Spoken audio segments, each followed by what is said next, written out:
And so you have this person who's supposed to be professionally dedicated to history, which, historians we study history so that we can understand where we came from, so that we can, make hopefully better decisions about what we want to do now.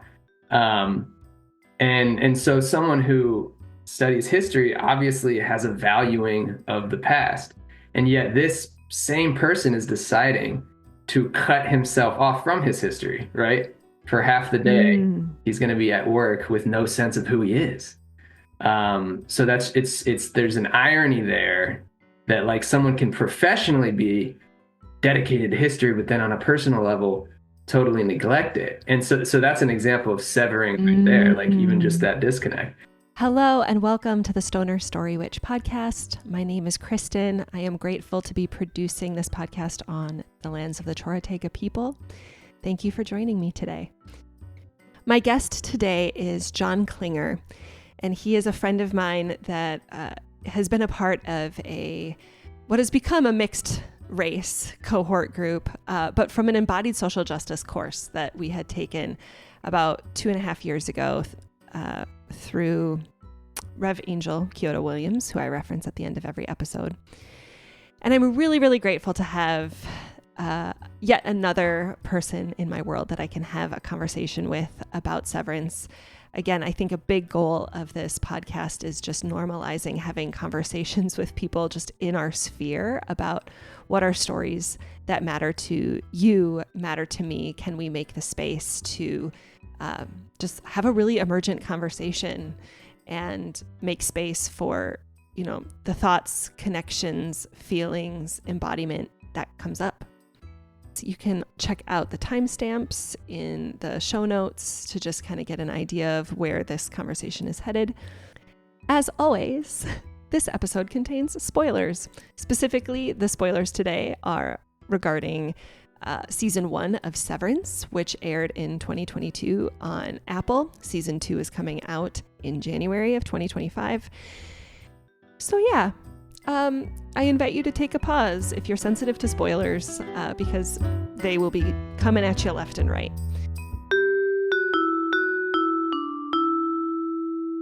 Well, welcome to the Stoner Story Witch. I want to ask you, first and foremost, what identities do you lead with, John Klingler? Yeah, thanks for having me. My name's John Klingler. I'm a cis white male descendant of colonizers here on Shawnee Miami land, which is colonially known as Cincinnati, Ohio. I'm a teacher, high school teacher, pursuing a somatic coaching certification. So yeah, that's what seems relevant right now for me. I'll leave it there. Okay, awesome. And why are you here today? What made you say yes to the invitation to come on my podcast today?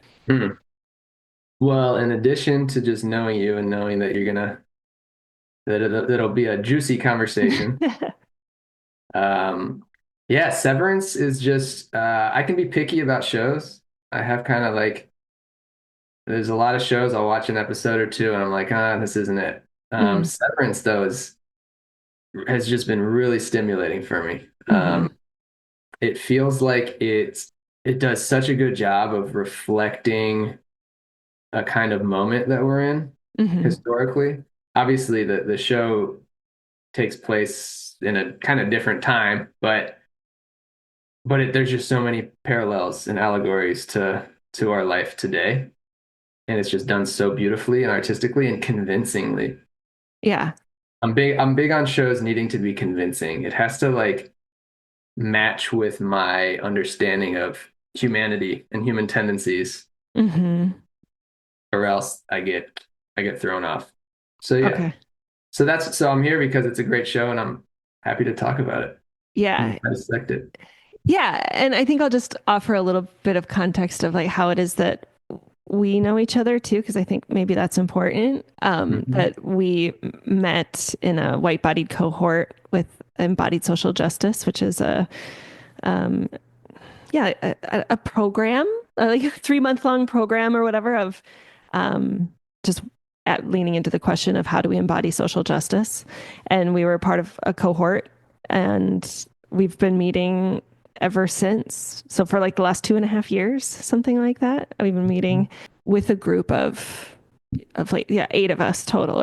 Yeah, I feel like I just want to say that I really do trust you, like as like you said, like a cis white settler colonizer man, like holding more power than me in all these ways, that it's like we have had lots of conversations, and Mm. like you are not afraid to go the grappling way. Mm. like we've like Mm. we've cried together, we've celebrated together. Like it's Mm. even though I've never met you in real life, and Yeah. and then I just said, hey, I'm going to do this season on Severance. If anybody's, I was like, I just want to have more conversations. To me, there's power in just in having like an intentional conversation with someone around a story, and like what parts of me do I project into that story. um you didn't mention this as one of your identities, but I know like you also do a lot of like dream analysis is Mm. a Mhm. big part of like the work that you do with or like classes you've taught and things. And so like the archetypally richness and like how you would interpret something versus how I would interpret it is going to offer us some glimpse into like something juicy. And so, Mhm. so Right. thank you so much for taking time out of your busy schedule in a busy month, right before the break of school.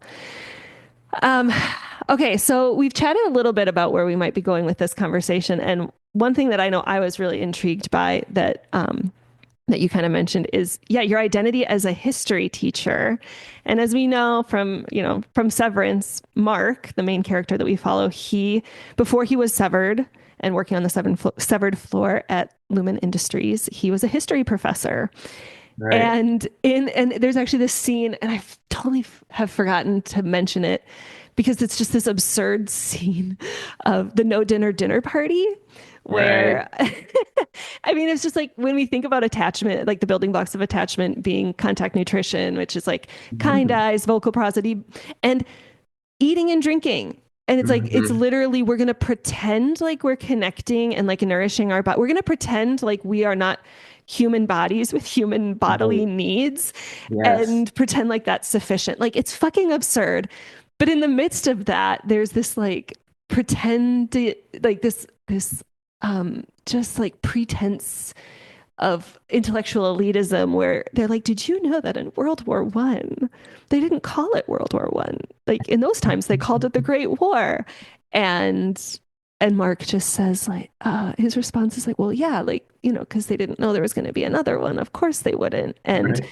it was like that was just like the most intelligent thing. It makes me curious if there isn't like um, you know, maybe like a targeted approach on a history professor of World War I specifically, and why it might Mhm. be helpful for Lumon Industries to sever that person. But Mm. anyway, Mm. all that to say, you are a history teacher, and you even were making connections before I even like we didn't want to have all our conversations before we pressed record today, but you were even like drawing parallels between Severance and World War I specifically, and considering that, they were literally having the conversation about World War I, I was like, all right, there's obviously some thread there to pull.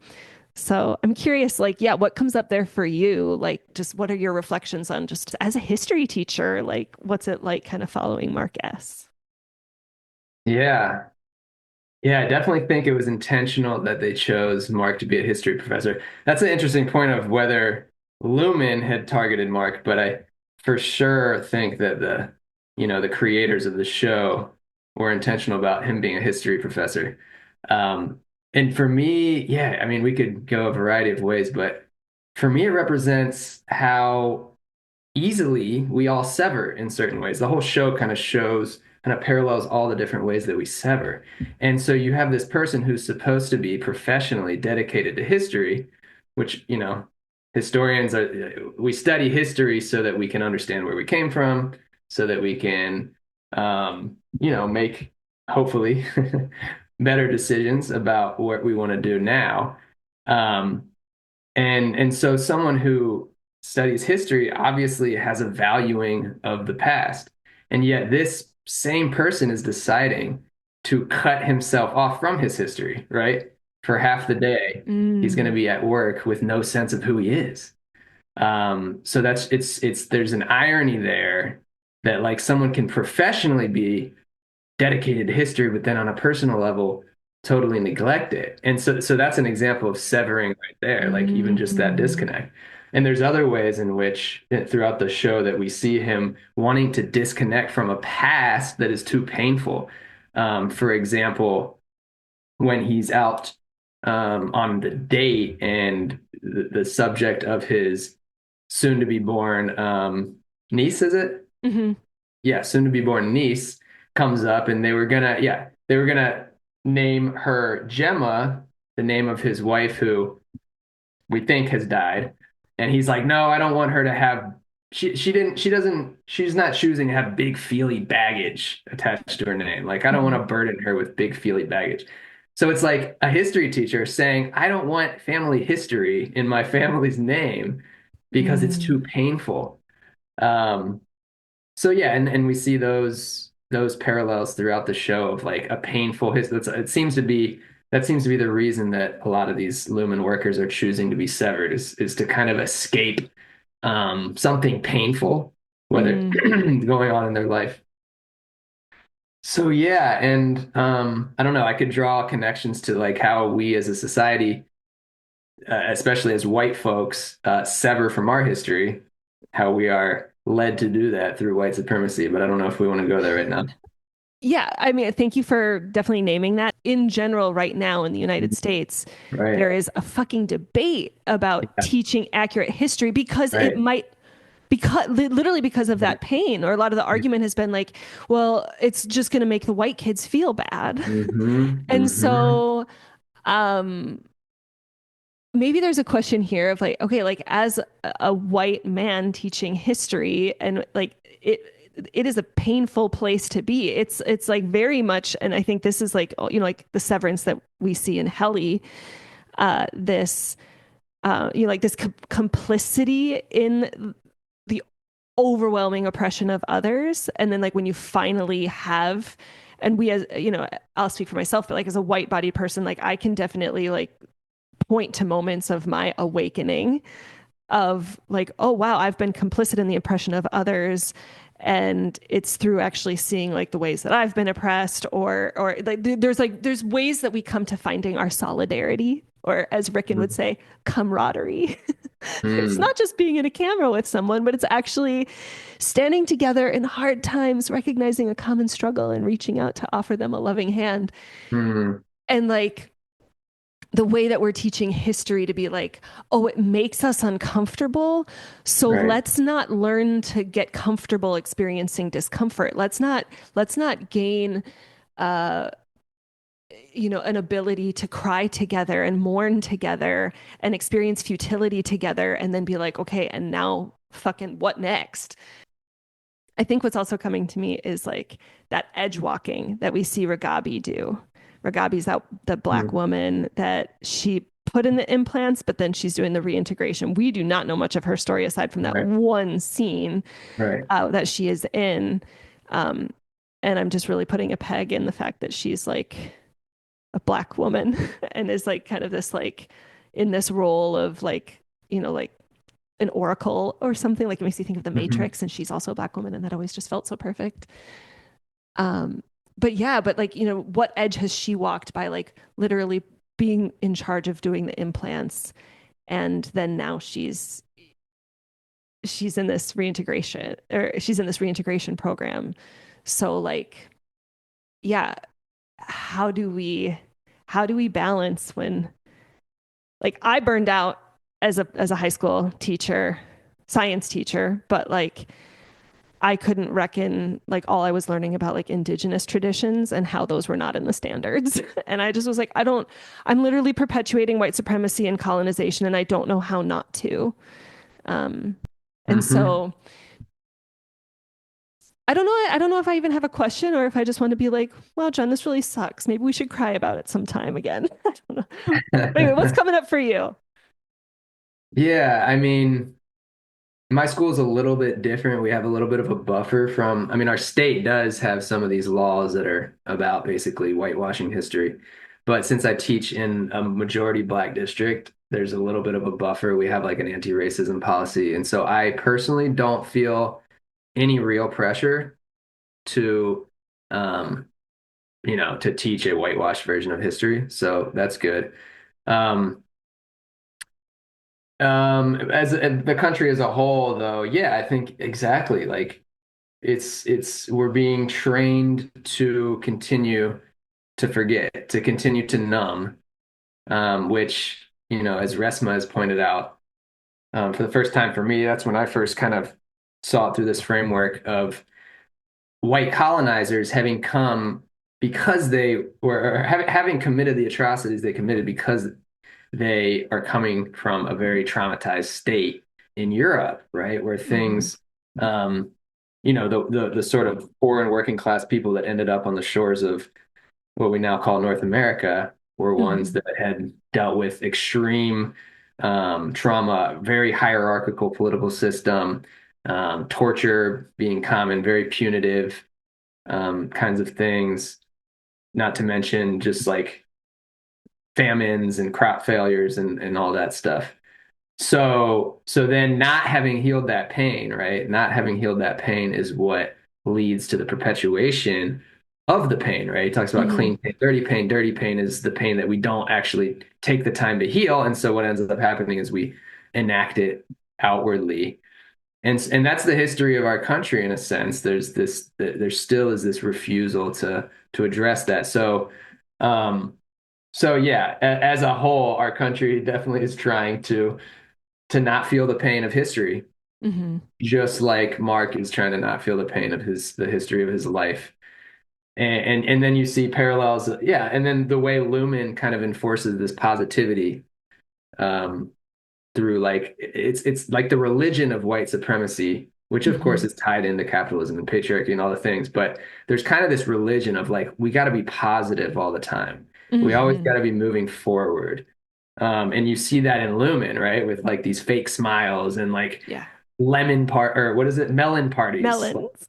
what could be more boring than a melon party? But like that's supposed to make people happy, right? Or like a 5 minute music session. Oh These my like God. tiny little things, these like, yeah, all these like non-substantive gimmicks to make people stay positive and not ask Yeah. questions. And still so much arbitrary rules even within that. Like you can pick Yes, one instrument. There's a tray right, of instruments. Why couldn't you play multiple instruments? Why not right. just like there's no actual like there's every like joy, you have to experience every fact with equal pleasure. It's just like, everything is just so, even the joy is very much like you can only have this much of it. Um, Exactly, yeah. oh, there was something else that you said. Yeah, like the weaponized kind eyes, and it's really funny Mm, because like that's like what Carmen Spaniola talks about when she talks about contact nutrition. But literally, the scene when Milchek is like, "Mark, do you know how to make your eyes kind?" I was just like, "Oh my mm, God!" Like it's literally like he knows like how we build mammalian attachment, and he is just absolutely weaponizing it for wow. disorganized attachment, which I talk about in a previous episode. But I'm just like, and then I just Yeah. think about like even as a teacher like when like I still like just the times that I was Milchek that I was like Mm, trying to be really kind, hmm but I'm ultimately still being like, you know, you have these individual benchmarks that you need to achieve. You need to perform better. You're like there was always some coercive end that I was like tasked with because it was my job. At least that's what mm, it I don't know. And I don't yeah. know if I can reconcile if I can reconcile that, maybe I'll find my way back in a classroom. But yeah, it Yeah. well, and then it's interesting too. Then we see um, we weren't planning on talking about Ms. Cobell, but um, we see that she like just her education when we see it that she was like in like this Egan school. I guess I don't remember what, but it just seemed very much like this religious upbringing. She has Mm, her like Kier chosen one Kier mm, like just this hmm um and and it's Paulo Freire that says like, yeah, when education is not liberatory, the goal is to become the oppressor. And so Right. like, just like what are the little ways that I can be in like a power over position, but like redistribute that and like make it, like to where are all the opportunities in my life that I can disrupt what is expected of me in any sort of like role that I may be an oppressor. I feel for what it is to be like reaching towards liberation when we're like kind of still needing to operate and feed our families and work in systems that are not always Right. maybe like what we would have chosen. Yeah, I mean, you drew the comparison when we were chatting of the break room in Lumen Oh, yeah. being similar to the sort of in school suspension, right? So you have this really punitive policy in Lumen where they get sent to the break room, and I see the double entendre there. It's the break room, Uh-huh. but really it's like the break your will room. Like that's what I see the room as. It's like literally designed to break your will. You have to repeat this phrase over and over again until until you literally believe it. They're lie detect, they're testing with lie detectors. So you're literally having your will broken so that you believe something else and that you take the blame, the individual blame. I solely am responsible, or, or whatever it was. And yeah, and I think that does parallel in school suspension in that like, yeah, you're separated and you're supposed to repent and reflect. You'd say it that and in school suspension in and of itself kind of parallels prison in a sense, like go to this room where you're isolated and reflect and repent. Um, so yeah, that's there. And I think in general, the parallel I see between Lumen and schools is that, yeah, schools, I mean, in a certain way, that is what they're designed for, right? They're, Right. they're designed, like kids are thought of as like these creatures that need to be molded Right. in a way that they're gonna then fit into society, right? Right. And I don't want to like look at it totally black and white and say that like that's all malicious. Obviously, kids need to learn things like Mm-hmm. for our entire human history, like adults teach kids, right? Mm-hmm. So it's not 100% malicious, but the way schools do it, and they like sit in your seat and raise your hand, and if you don't, and Mm-hmm. all the other rules, and if you Mm-hmm. don't, you're gonna have a consequence, and if you get an answer wrong, even that is like seen as sort of bad. And so some kids Mm-hmm. learn not to raise their hands, and your will is literally being, in a sense, I mean, at least if you go against it at all, Mm-hmm. anyone who has a sort of more a personality that's more of a challenger, they either get their will broken Yeah. or end up out of school. Yeah. So yeah, there's some parallels there, like the entire project of school being to turn people into a certain type of Mm-hmm. um, professional person that's going to work well in our capitalist system. Yeah. Yeah. Okay, I have one thought on the break room, and then I want to go back to exactly what you're saying here because I Yeah.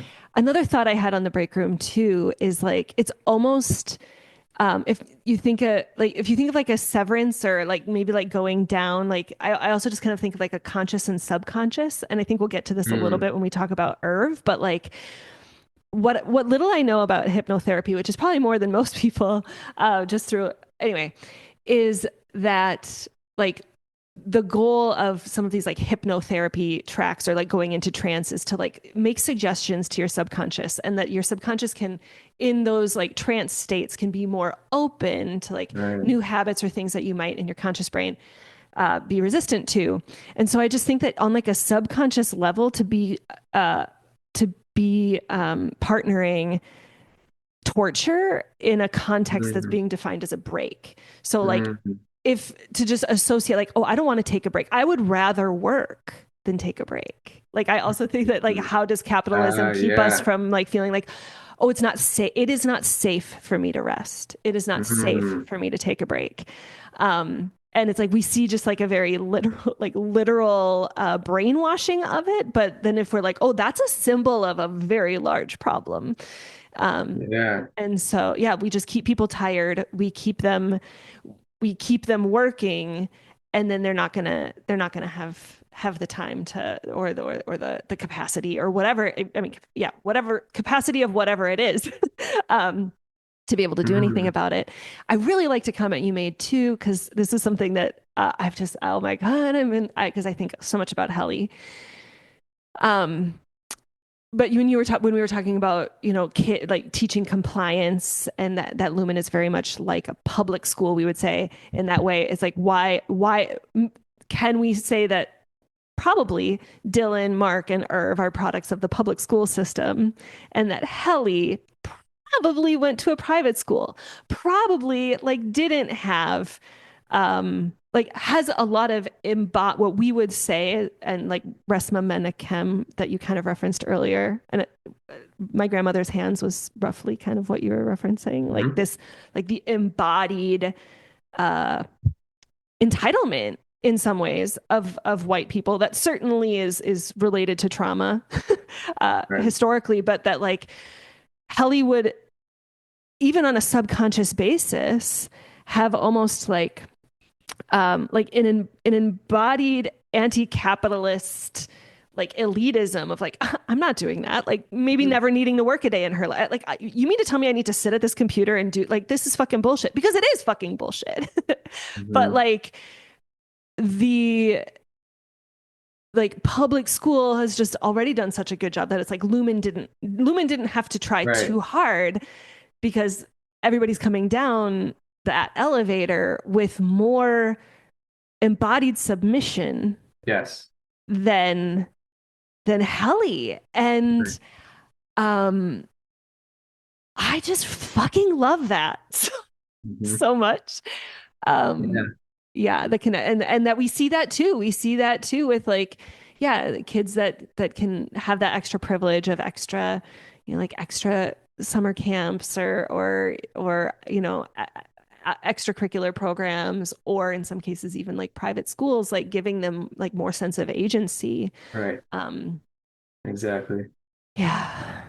I uh I remember a study that stood out to me when I was getting my teaching degree, where researchers looked at different schools along sort of the class spectrum. I think they looked at five different schools, but I remember that the working class school, the most working class, the poorest school, the implicit curriculum, like the most important thing for the kids that they're being taught is obedience. Yeah. Like very clearly, it's follow the directions. Hmm. And you know, the three in the middle were kind of had their own variations, but at the very top, it was, these very elite private schools. It was all about developing autonomy and developing the ability to make decisions, make good decisions, and use critical thinking, and just like a lot more freedom of movement. And so they're literally being taught to be, more free, because they're the Hmm. ones that um, are going to have the more opportunity to be the executives, right? And be Yeah. the ones on the top with the autonomy. So yeah, Helly then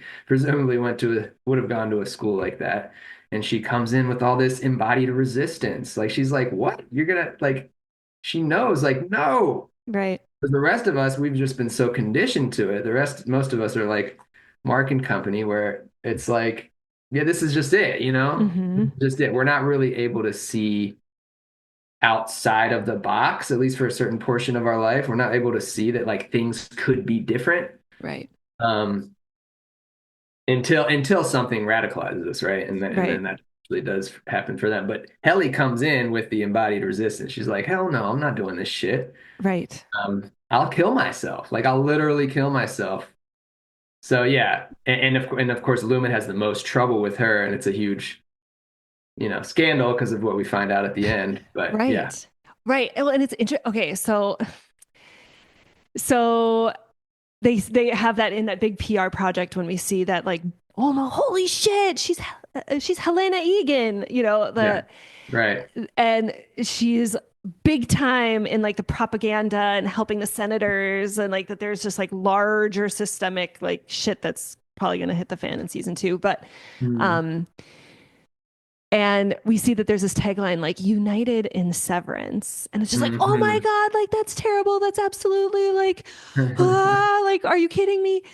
But then it's like, okay, but wait a second, like Helly like actually did experience some solidarity, some camaraderie, some like she it's like it's we're supposed to laugh at this like like we're going to take a picture and this is your family picture and work is just like a family, and again that's like totally like coercive tactics to just like Right. make you feel like you have this in group and you don't want anyway.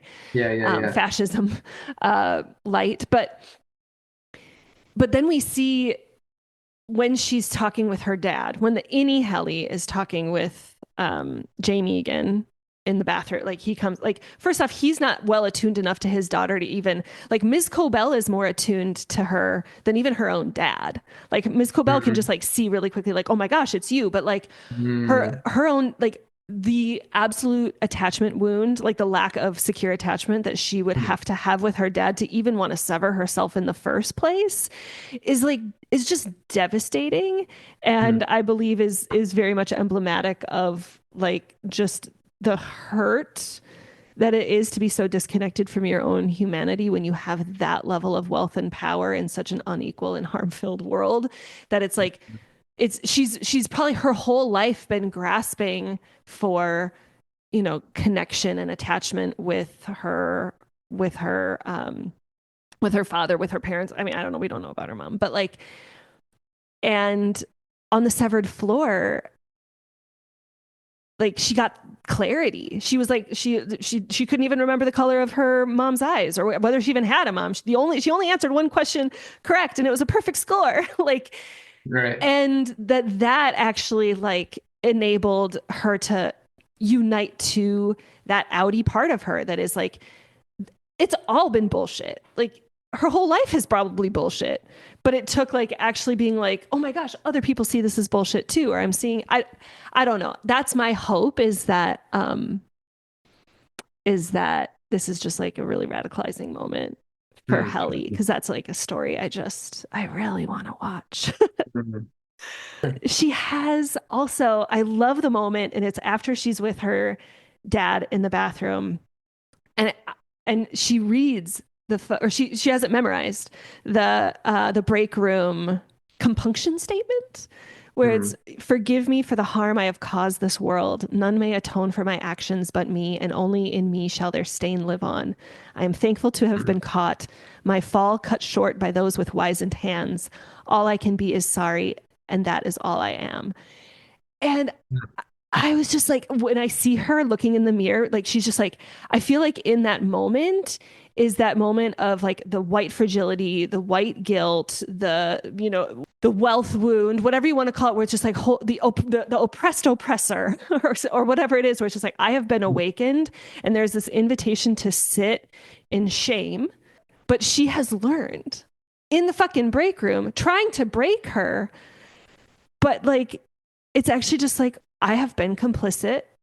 My fall has been cut short by those with wizened hands. So it's like, if I just think like, who are the wizened hands in my life? Like, I have Resma Menachem, I have Rev Angel, I have like, there are people who can like help guide the pathway of my liberation and tell me when I'm causing harm.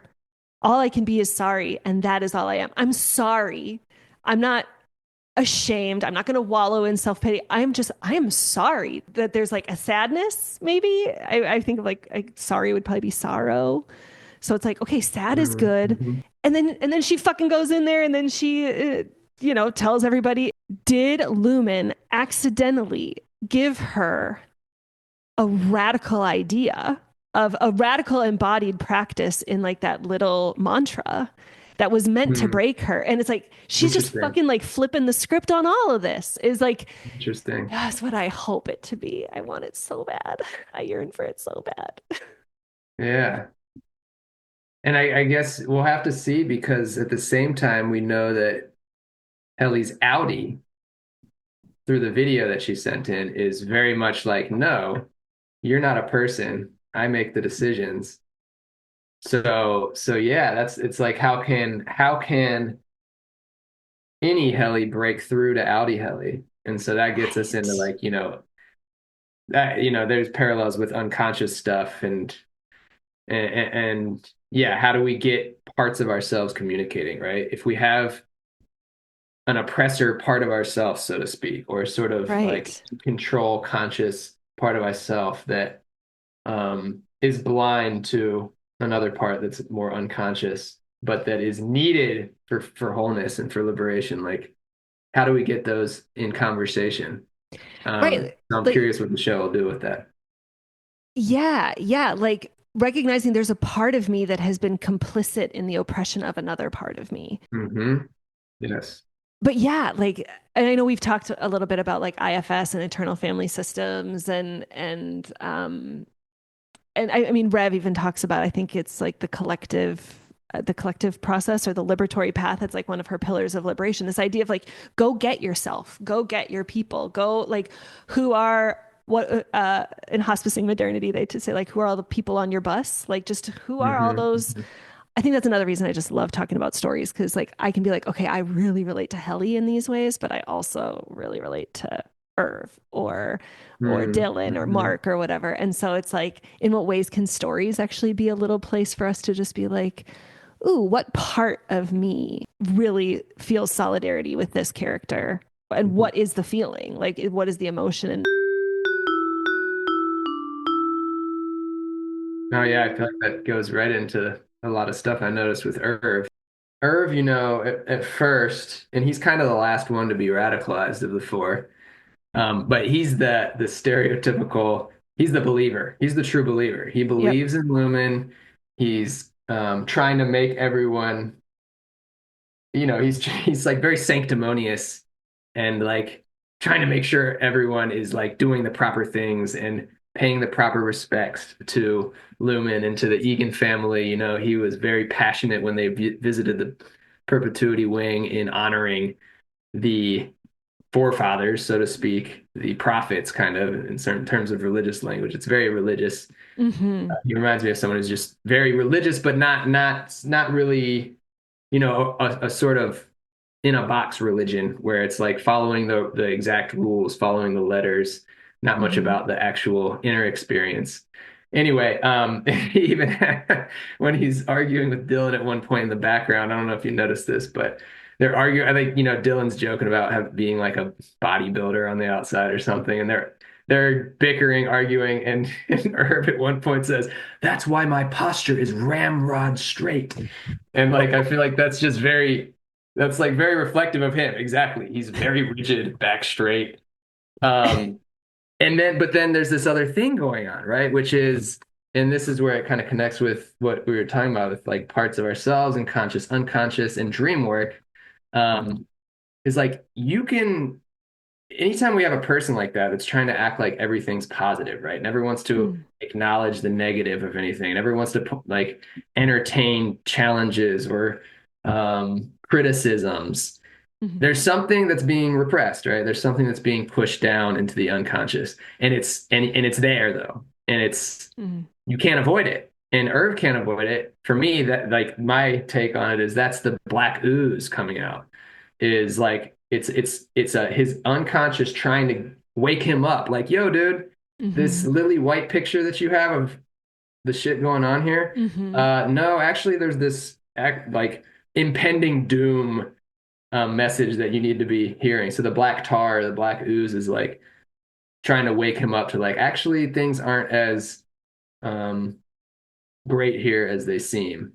Mm-hmm. So yeah, I don't know. I see that as and then we find out later that his Audi is like painting these very black images too, right? So with dream work, like Jung has this term called compensation, where if we're out of balance, if on the outside we're living a life that is, like or very positive, sanctimonious, follow the rules. Mm-hmm. There's another part of us that's being repressed that is the opposite of that, and that there needs to be a compensation happens in dreams or visions. In his case, it's kind of more visions, Mm-hmm. but something that's trying to even the scales a little bit. Right. Yeah. Yeah, another thing I thought was really interesting with Irv is we is when we see him go into the closet and get out that chest because Irv comes to in his own home. Maybe that's why. Um, but I feel like I have a theory that Irv had like a contingency plan for what might happen if his innie ever does Hmm. make it on the outside, because he just like he's sitting there, he's painting, he sees. It's like, if my innie comes to, I want them to see, I want them to be in a room of these black elevators. Mm. And I want them to hear the Ace of Spades by Motorhead playing. Mm. And he just kind of like, he just walks over to the closet, he gets out a chest, and he just happens to look in his pocket, and there's like a key. And we see that, I think in the chest there's it might have been his dad, but there's like Mhm. army or Right. marine or some armed forces. Right. I don't remember if Irv was maybe also like had received something, but I Mm. think too there's something like, the radicalization that happens, um, like when a soldier is kind of just like, wait, what the fuck is this war that I'm in? Like, who am I really answering to? Like, it Mm. makes me wonder if there wasn't some younger, older part of him um, that even on the outside was very like into the dogma of maybe like the military and like the lies that the military tells you. And then Mm. there was some radicalizing event, and it's like that Mm. his innie is on that same path, but just like the timing is different because, and that what he's trying to do is, I mean, I also feel like the drinking of the coffee, the listening to the loud music, the angry painting is like he's trying to induce his innie to sleep.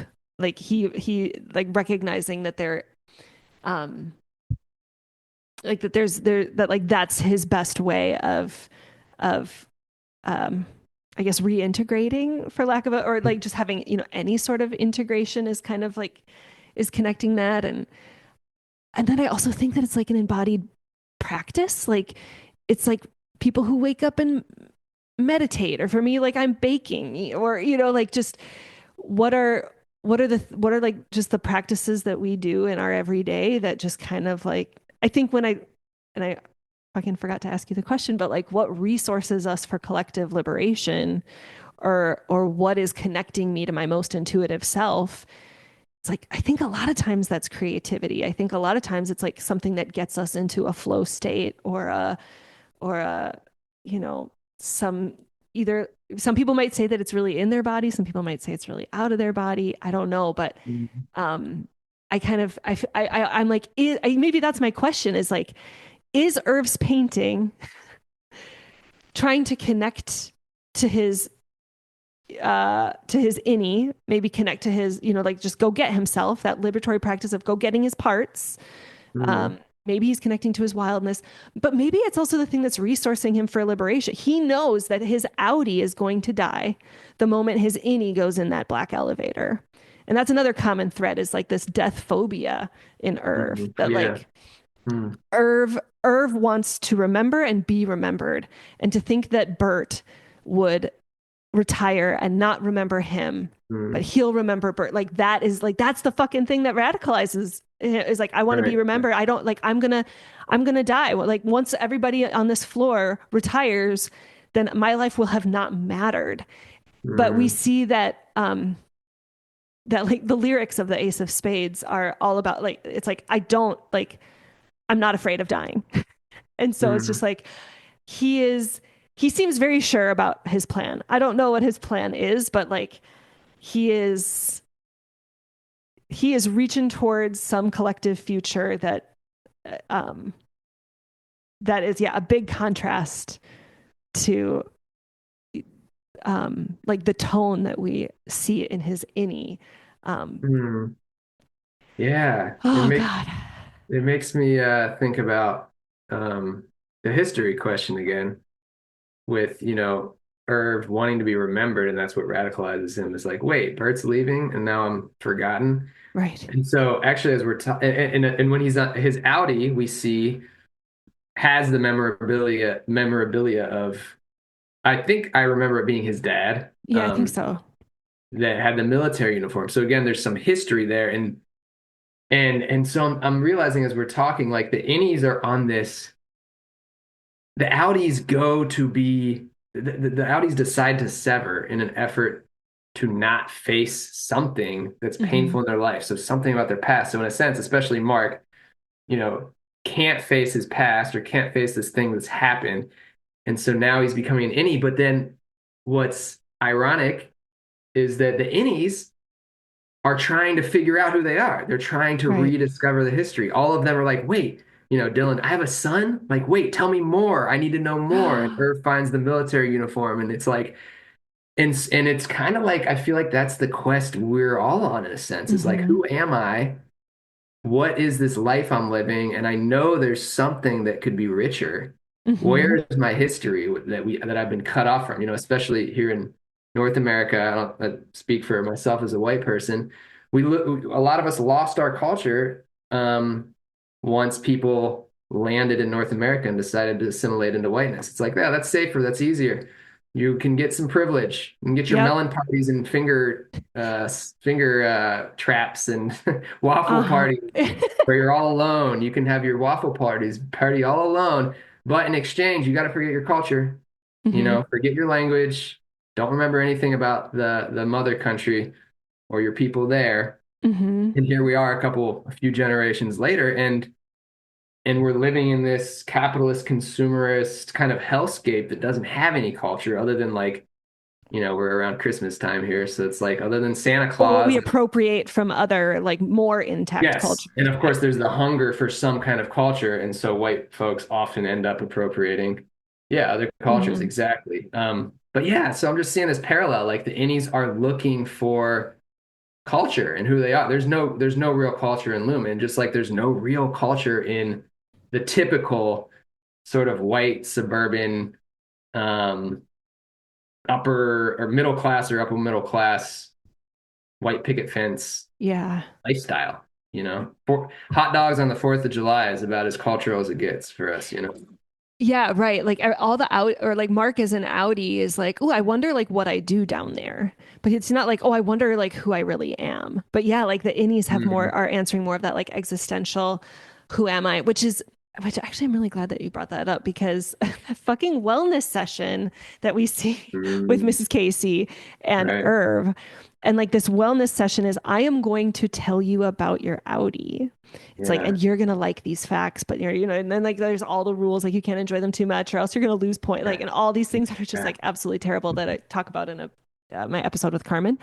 Um, but I think about that with because I know you and I've connected a bit on like Enneagram and astrology, and we don't need to vamp like too much here because it wasn't like one of the things we've talked about before now, but it was a thought I had this morning where it's like you know the impulse to do any like any of those like little personality tests, whether, Myers-Briggs, Enneagram, getting your natal chart read, like human design.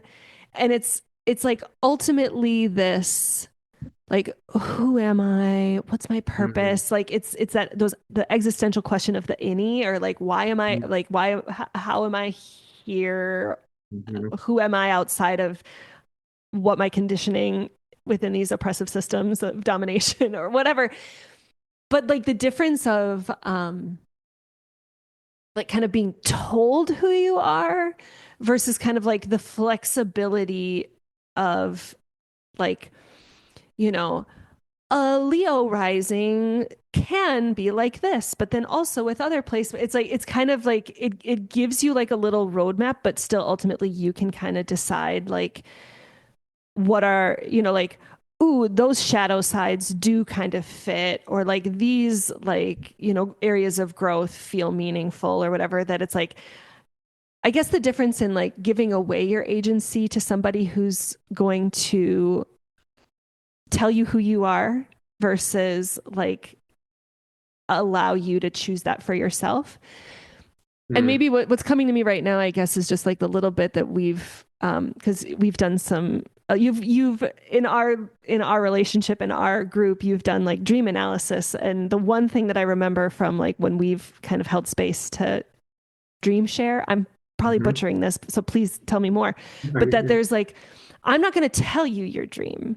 Right. The language is if I had your dream, Right. The and so it's projection. yes, there it is. Yeah, like it's which is so funny because again, like um my impulse to the word projection is like, oh, we don't want that, because like the mental Mm. health professionals would be like, you're not supposed to project onto your.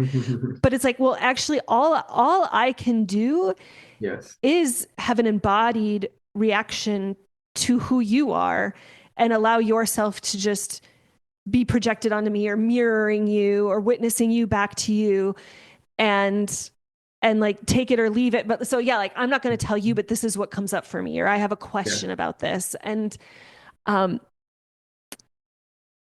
yeah, I think I've said a lot. I'm going to let you say some words because I don't know that I have a question. So I think maybe I trust what you're going to say. I know we don't want to talk too much about the wellness session, but one thing that struck me about that is it seemed like it reflected very much an emphasis on cognitive behavioral therapy, like the type. Mm, It's like, and I don't want to diss that. Obviously, that has its uses for sure. But there's a way in which what she was doing in there is like, we're going to train your thoughts to change. We're going to change your thoughts, which mm, doesn't acknowledge what might be the underlying cause of the thoughts, right? So right. what's happening subconsciously, what's happening in your social location and like or your social context, right? What's the social context that's Mm-hmm. leading to this need for a wellness session? It's all individualized and like, hey, we're just going to Mm-hmm. make you think better thoughts by telling you facts, telling you very vague facts about your outie that again are never specific because they don't want them to know anything about their outies because Right. again, starting to know that history is what makes people realize, want to know more and realize that the life they're living is not good enough. So anyway, yeah, it just reflected a kind of modern focus, hyper focus on CBT as the method Mm, uh, towards wellness, yeah. which again can be helpful, but there's other things that need to be examined sometimes. So, I mean, I'll take a couple moments. Do you want to like what you're learning in like your somatics? Because I'm a big believer of somatics as well. And this was something I know Carmen and I talked about it in episode 3. If not cognitive behavioral therapy, then what's the other option? Or another option? Because of course there's binary thinking, more than two options. But like, Right, right. if you were like, what would be like a couple invitations you would give Irv if you were Irv, yeah. actually, and like this is, you are not an employee for Lumon, you are like, you're seeing Audi Irv or Innie Irv or whatever, but like the Mhm. idea of like, okay, like, you know, connecting to, like your social context or your soma or whatever, like. Yeah. Yeah, I mean, one alternative is dream work, and that helps us, you know, get in touch with subconscious stuff. But the somatic piece is another alternative. And what I would say to Irv is kind of an easy example, is I would maybe try to build some awareness around this ramrod straight posture. Oh So, yeah. so the idea of somatics is that it comes from the Greek word soma, which is body, but like the person in their wholeness, a Mm, person, not just their thoughts, mm, not just their sort of outward personality, the neck up, as we in the Western world are trained to think of people. But like the body is part of us. And mm-hmm. all of us, as we live our lives, we start to take on a shape, like a literal physical shape based on the experiences that we've had. So, like, what's causing Irv to be so straight backed? What is it that makes him feel like he has to be so straight and rigid? I could speculate, we have no idea, but could it be the military father that had a really harsh, strict, anal way of being that made him realize, like, oh, I better be a Mm, good boy, I better be well behaved, I better be on point, in order to be safe, and mm, also in order to, um, have belonging with my father and mm, my family. And so like we literally take on a shape, and when we become aware of that shape, and when we start to work with that shape, we might be able to start opening some of those contractions, right, that have mm. led us to, and I should say this, that shape that we've all taken on is not necessarily bad. It has helped us survive. It has Right, protected us in a certain way. And also, it inevitably is going to get in the way right, of what we want now in our adult lives.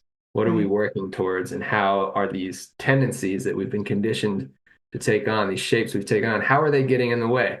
And Right. in becoming aware of the shapes and doing practices around them and noticing, sensations in the body and doing exercises to like let some opening happen, we can kind of Mm, let some of those contractions loosen up a bit. mm, And then choice follows awareness, right? When we're aware and open, we have more choice as to how we want to be in the world. And then we can start choosing to live a mm, life that's more aligned to our values. So yeah, I guess for Herb, it's like, yeah, what's causing you to be so straight backed?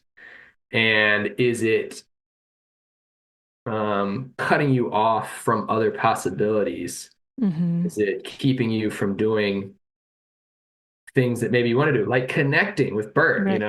and I again, mean, like that's the like, play on words on straight, and he is mm, experiencing romance. Like he's like, I am ramrod oh, straight. that's And then it's yeah, like, great point. actually, like, Great and point. the big, and you brought to my attention just how pivotal. Sorry, I want to hear what you, but if you want to segue into like Bert's role in radicalizing him, Mm, in offering him that like you don't need to be so straight in all the sense of mm, that word, or like yeah. you can soften. Um, so maybe we can. Yeah, good point. Like even in the relationship itself, yeah, it's an invitation for Bert to soften. And yeah, once he softens, it can allow for more connection. And then yeah, the other thing about Bert is like he gets he introduces a new way of seeing the religion of Lumen. Hmm. Irv. Like Irv again, he's a literalist. He's reading everything word for word.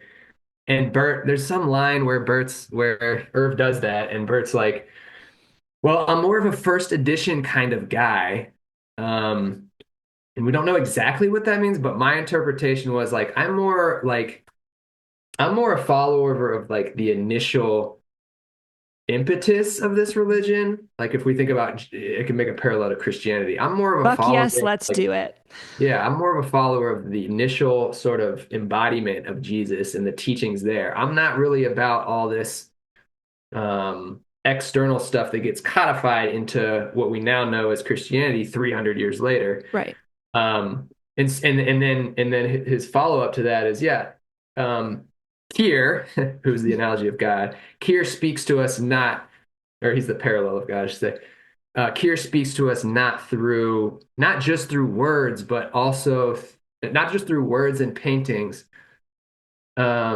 And now I'm forgetting exactly what it is, but Or just like in other ways. Like we can yeah, be in other open ways. to Cure communicating with us in Yeah, other Kier talks to us in ways. ways outside just the handbook and paintings. In other words, like look around, like creation. Look at Hmm. nature. Look at creation for learnings and Right.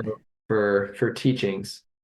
And yeah, so yeah, that's a good point. That is another way that's kind of shaping Herb's radicalization. Yeah, and then I now I'm just having a curiosity of like when he says that when in relation to hearing that does Irv stumble across the orange book of Hmm. Rickens, the UUR. Yeah, Um, good question. which what an enticing title for a book for the innies who just want to figure out the answers. Like, who is the you I am? Like the you I am, the you you Right, are. right, right. I'm Um, pretty sure that happened. I'm sure the conversation with Bert happens after after that, the book is found, at least. I don't remember if yeah, okay. he knows that Mark's been reading it, but I'm pretty sure it's after the book's been found. But yeah, I mean, I love that invitation. 'Cause first off, it's just like I had not picked up on Bert being a little bit more um like a more, let's say, radical believer of cure. Like if I think of Mhm. myself as like I've been wondering if what it would take for me to like reclaim a prior, previous evangelical Christian, and I've severed myself from like what that was. But like through reading, I'm rereading The Madonna Secret by Sophie Strand, which is a novel about the romance between Mm, Mary Magdalene and Yeshua, or mm, like the historical Jesus, mhm, and um just being like, yeah, like the character of Yeshua in that book anyway is very much like the kingdom of God is like mhm, in an intimate moment with his mhm, beloved in the woods. Like it mm, isn't on the Sabbath. It isn't in the temple. It is like, it is right here. And I'm just like, oh my God, like, yes, like that. So when the idea of you being like, oh, the way I interpret Burt saying that is this, like, I'm a first edition. I'm like, who was Jesus in his context and who would be Jesus in our context? And, and Yeah. there's just like so much juiciness there. And so the idea of I'm a first edition kind of guy. And then also the like, um, you can actually experience, we would say like in the contact nutrition terms that like you can experience awe, you can experience connection, you can experience the divine, Right. like absolutely, like just in In every nature, moment. in community, in, and of course, you know, the innies never get to go outside and are very Yes. much like not allowed to be with. Yes. um but then I think, you know, like why does Lumen give paintings? Like, and this was a question that, because I've been in my previous episode, I was talking about like creativity as a human need or like or just like a creative outlet. And I just think like, yeah, there's definitely, you know, like propaganda there, but that there is, even in the propaganda of these paintings, there is still like the invitation to Mm, experience like an embodied awe that can radicalize you, that can mm, soften you from your rimrod straightness. yeah. I love And that. yeah, and that like, yeah, I just, I love the idea that there is, that like that revolution and resistance is like imminent. Mm. And yeah. Because there's that line where either Irv or Burt, one of them, when they're looking at a painting with Kier, like looking over a landscape, when one of them says like, this picture's always made me uncomfortable. It almost feels like he's unsafe there. So I never knew, I didn't have an interpretation of that, but I think you're speaking to it somehow. It's like maybe the artistic quality of it makes them uncomfortable because they're used to something just like, safe, right? I don't They, know. they have walls. They always have a wall within like 10 feet of them. And so like the idea of like that vastness, like Mm, feels mm. scary, maybe like Yeah, that the amount of idea of space. freedom. Freedom, Yeah. maybe. That's great. Yeah, I love that. Oh, and yeah, that is interesting. Yeah, thanks for all I can think of is like the when Helly finally like gets her quota and then like Kier flies away and he's like, Yes. I love you, Helly R or whatever. Oh my God.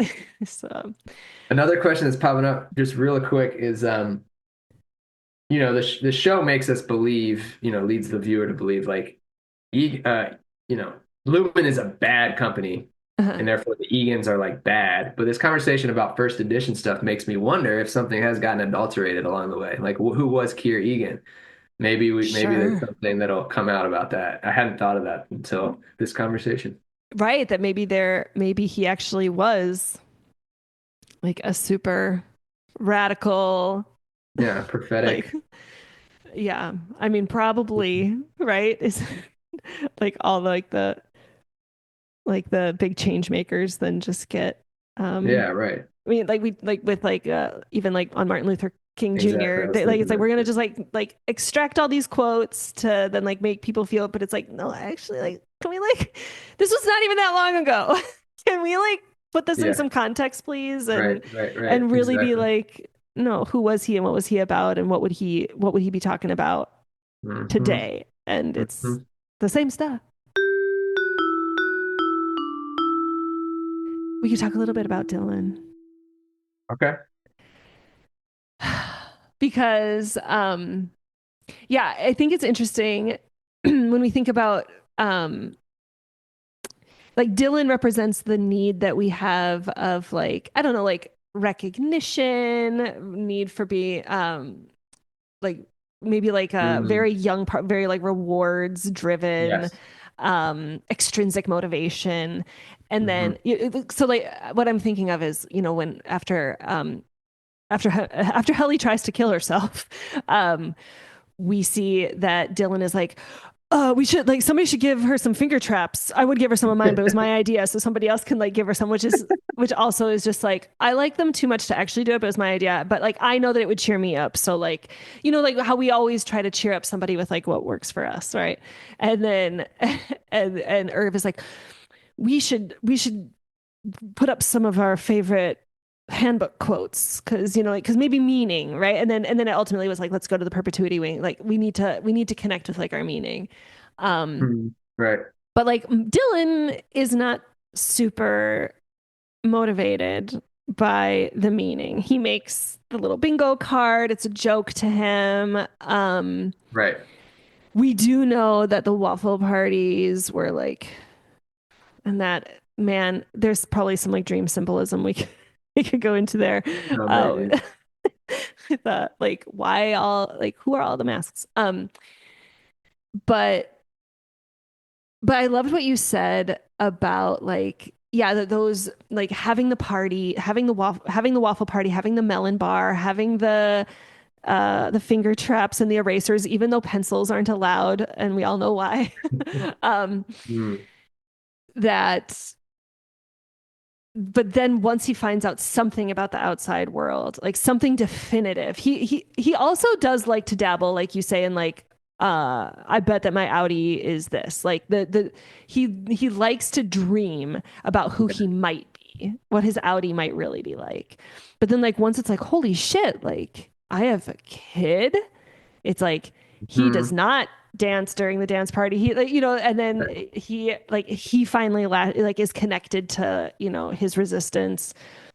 Yeah, I guess for me, if Irv represents so we have this system, we have this Lumen system where people are devoid of culture and real meaning. There's no meaning, there's no real meaning. And again, I think this parallels our sort of 21st century postmodern late capitalist world where we are in a sense devoid of meaning, maybe not to the same degree, but there's parallels there. And so if how do humans deal with that? How do humans deal with that? So if Irv deals with it by finding meaning in religion in a sort of obviously adulterated, I'll say, religion. Mm-hmm. That's his way of dealing with it, just like some people do that in our world. Mm-hmm. And Dylan's way of dealing with it is buying into the sort of capitalist, climb the ladder, get the Mm-hmm. perks, Mm-hmm. um, achievements sort of thing. Like, okay, I just want the nice house and the nice car and the new TV kind of thing. Mm-hmm. Like that's what the finger traps for me represent. Yeah. And so it's very obvious in the show how vacuous all that is, how empty that is. Like finger traps, are you serious? But for me, it's like it's the same on our world. Like, Right. really? Is it really like a TV? Is that really what's going to give us happiness and meaning in life? Is it really a new car with gadgets? Like, Mm-hmm. yeah, they sound a little more attractive, but it's not going to give us meaning. It's not going to give Mm-mm. us a really fulfilled life with wholeness, an ability to feel whole. And then the what I found to be just ingenious kind of symbolism is that like he's talking about the waffle party the whole season. And then Yes. finally we get to the waffle party and we realize it's a waffle party all by himself. Right. Like the prize for winning at capitalism is isolation. Like Right. you get a waffle and syrup, you get something that's kind of nice compared to the food they eat down there, the token food or whatever. And then like That's a okay, really it's kind of kinky nice. sexual experience, which is Well, also well, just really well, yeah. I was gonna get to that, yeah. But like he's eating the waffle all by uh-huh. himself. Like Yes, yes. like the isolation of that is the reward, right? We live in these big houses. So we The can more be money you alone. make, the bigger your house can be. So then you Can won't need anybody. Yeah, and yep, you Yeah. don't need anybody. You don't need to rely on anyone. The Mm-hmm. nearest neighbor lives, 50 yards away, whatever, or more. Um, so yeah, I just thought that was a really nice parallel to our culture. And then yeah, I mean the dance thing, I don't know. There's a lot there. But I thought he was wearing the mask of an Egan, and so Yes, it's like, definitely.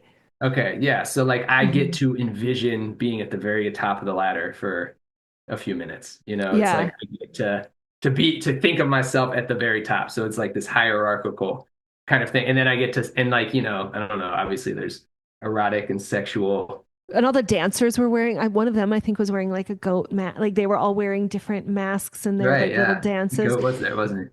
I mean, and what I love about that too is that, well, okay, yeah, the finger traps, and then ultimately, like you said, like the symbolism of the last of his last Mhm. reward Yeah. for being, and it's beautiful. So can you say it? Oh,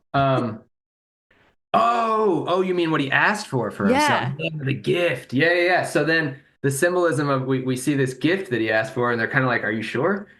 I think at one point they're like, "You Yes. sure you want this?" And then eventually it's revealed, and it's a glass cube, similar to the one Mark S has had on his desk all along. But Mark S's is a glass cube of himself, and this glass cube is all four of them together. And yeah, I think it symbolizes like the collective resistance that's necessary to tear down these systems of power and domination. You know, they're realizing now that they've all been radicalized, that the only way that they have each other, there's like a Yep. bigger bond with each other, and that they're going to work together to tear it down and work towards their liberation. Helly couldn't do it on her own, right? She tried on her own, failed. Mm-hmm. It's going to take all of them, as well as probably in season two, working with these other departments, right? That's we're starting to see. Presumably. Yeah. Yeah, hopefully. But there's at least been innuendos there, right? Yeah. Of like, oh, maybe we should talk to each other and figure out what we're trying to do here. So Yeah. hopefully, the divide and conquer that Lumen management tries is being eroded or torn down, I should say, Yeah. by collective resistance. What else I really love about that waffle party, is that because yeah, like we know that he loves the waffle party. Okay, I don't know if you've ever seen. I do not recommend it, but Ice Age, the one, Yeah, the movie. I mean, I don't know. Your kid is I don't still think I've very seen young. it. Okay, again, don't recommend it. Two of the characters are just really shitty to a different guy, and it's like just like this like toxic patriarchy like teasing that's just like really cruel in my mind. And I'm like, I don't want Yeah. my kids. But the one thing about Ice Age, the one thing about Ice Age that I like is just this narrative of Scrat, who is this squirrel. And all we ever see of him in all the movies is he's obsessed with acorns. He loves acorns. He's always about the acorn. And then it's all this like comedy of like that, it's that like Coyote and the Roadrunner like type comedy. He like can never Okay. he's it's this like absolute yearning for this thing. And then Uh-huh. finally in like the third or fourth movie, like he like meets another squirrel and there's like romantic feelings and then like he doesn't care about the acorn anymore. And I was like, man, if there was ever a fucking like that is what love can feel like. Like Ice Age did a good job setting up that like this thing that he wants. And I'm just like, it's like Dylan is Scrat and that waffle party is this acorn Mm, that like in all it's like he wants that acorn so bad. Like one thing and yet he fucking gives it up for the mm, sake of what? For the sake of who? Oh, that is like mm. so fucking beautiful. I because Yeah. yeah, like the symbol of it, and then yeah, and then he still has to fucking do it by himself. He has to be in two places at once, like Mm. stretching out to hold the Right. levers so that he can do the thing. But he still like he brings it there. He's still like calling them in. Like it's this like and I think of like yeah like this like yeah competent protector like what we might do when we like pray or what like I'm going to call in my ancestors. I'm going to call in these like and it's like okay like I will feel the essence of them. I'm bringing this cube. They will be with me and I will be like stretching out. And it's like if I ever forget, I'll just like look at that picture and remember why. Oh, it's Yeah. like Yeah, beautiful. it is a beautiful scene. That whole episode is just amazing. So it's like oh it was an amazing finale. I was like intrigued by the show and then like that episode and then it wasn't and then like that episode happened and then I was like well I think I'm gonna do a season on this one. Nice. So but we I see we're about at time, so I just want to say thank you so much for Thank you. coming. What a fun conversation. Oh my Got thoughts God. percolating all over again. I know. And Well, yeah, what I find too with these conversations is like they do percolate. Like I will continue to be thinking like I it's not over because we're ending the call, like it's like it still matters to me. We'll still be in community. We're putting it out there and um maybe other people will join the conversation. But it feels it feels really cool to just, yeah, if nothing else, just like have like a little intentional conversation to just like dive deeper into this.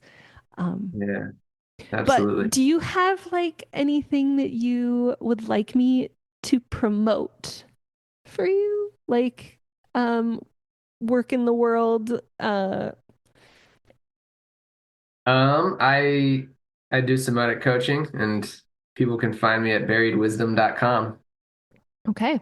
I will So if definitely folks are link that. interested in, you know, yeah, somatic coaching, dream work, anything in that line, they can find out more at buriedwisdom.com. And those are like one-on-one sessions, or I know you have done like kind of group facilitations or like Yes, I don't have any, courses.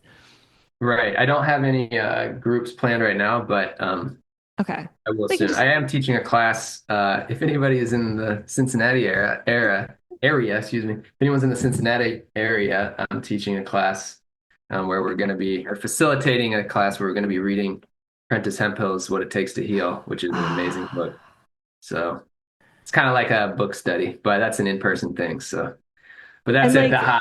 If anybody's mm, interested in similar classes, some of them do end up being online. That's the Hive Cincinnati. You can find it by Googling it. right. Okay, Yeah, awesome. they're just a great community organization that does um, really Yeah, I know good. you've like shared the Hive stuff with us even. I know Yes. there was like I had a conflict, but I was wanting to sign up for one of your dream sessions, and those dream sessions were through the Yeah, Hive, right? Okay. that's right. That's All right. right. Well, Hmm. I can put those links up. Oh my gosh, and I like what a Prentice. Speaking of like Black women being like Prentice Hempill, that's a great book, like great person to Mm, follow. Um, absolutely. I think like I just want to say like I think you know I just appreciate that you are that you're like promoting the work of of Black leaders in the liberatory movement. Mm, Like I think that's mm, I know that's like a big reason why I feel like I can trust you to come on and talk about this kind of thing because it is a lens that is really important to me. So thank mm. you for doing that. I'm excited to hear how that all goes. And yeah, we'll chat again soon. Yeah, thank you so much, Kristen. It's been a pleasure. Yeah, and we'll be in touch. And season 2 coming out soon. Oh my gosh. Yeah, I'm excited. All right. Take care. All right, take care. Bye bye.